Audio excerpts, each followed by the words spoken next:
Hi all. അപ്പോൾ നമുക്കിന്ന് കൂന്തൽ കിട്ടിയിട്ടുണ്ട്. കൂന്തൽ എന്ന് പറഞ്ഞാൽ നമ്മുടെ നാട്ടിലെ കണവ. ഇതുകൊണ്ട് പുതിയൊരു റെസിപ്പി ഇടാനായിട്ടായിരുന്നു കേട്ടോ. പക്ഷേ അതിന് മുന്നേ കുറേ പേര് ചോദിച്ചിട്ടുണ്ടായിരുന്നു നീ ഇതെങ്ങനെ ക്ലീൻ ചെയ്യുന്നത്, സാധനം ക്ലീൻ ചെയ്യുന്ന മെത്തേഡ്. പലരും ക്ലീൻ ചെയ്യുമ്പോൾ ആ വെള്ളം മൊത്തം മഷി കലങ്ങി അങ്ങ് പോകാറുണ്ട്. ഇത് ക്ലീൻ ചെയ്യുന്ന ഇപ്പം നീ പഠിപ്പിച്ചിട്ട് വേണോടി എന്ന് ചോദിക്കേണ്ട, അറിഞ്ഞിടാത്ത കുറച്ച് പേർക്ക് വേണ്ടിയിട്ടുണ്ട് ഈ ഒരു വീഡിയോ. അപ്പോൾ ഫസ്റ്റ് തന്നെ നമ്മൾ ഇതിൻ്റെ സ്കിന്നൊക്കെ ഇങ്ങനെ ഒന്ന് റിമൂവ് ചെയ്ത് കൊടുത്തിട്ടുണ്ട്. പിന്നെ തലയുടെ പോർഷനെ കട്ട് ചെയ്തെങ്കിൽ മാറ്റി, എന്നിട്ട് ഇതിൻ്റെ ഉടലിങ്ങനെ ജസ്റ്റ് കുറുകെ ഒന്ന് കട്ട് ചെയ്തതിന് ശേഷം അതിനുള്ളിലെ വേസ്റ്റ് എല്ലാം എടുത്ത് കളഞ്ഞിട്ട് നമ്മൾ ക്ലീൻ ചെയ്തെടുക്കുന്നുണ്ട്. അപ്പോൾ ഇത്രയേ ഉള്ളൂ കേട്ടോ.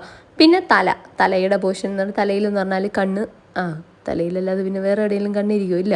കണ്ണിൻ്റെ ആ ഒരു ഭാഗത്തെ സ്കിന്നും അതെല്ലാം അങ്ങ് റിമൂവ് ചെയ്ത് കളയണം, പറ്റുന്നിടത്തോളം കേട്ടോ. ഒരുപാടൊന്നും പറ്റത്തില്ലല്ലോ, ഒക്ടോപ്പസിൻ്റെ ഇനം ആയതുകൊണ്ട് തന്നെ ഒരുപാടൊന്നും അങ്ങനെ അതിൻ്റെ സ്കിന്ന് തലയിൽ നിന്ന് പോകത്തില്ല. അപ്പോൾ അതെ ഈ ഒരു പോർഷൻ ഇങ്ങനെ ഞെക്കിയിട്ട് അതിൻ്റെ സെൻറ്ററിൽ കല്ല് പോലൊരു സാധനം ഉണ്ടാവും. ആ കല്ല് വെച്ചിട്ട് നമ്മൾ കറിയോ തോരനൊക്കെ വെക്കുകയാണെന്നുണ്ടെങ്കിൽ നമ്മൾ പാറക്കല്ല് കടിക്കണ പോലെ ഇരിക്കുക.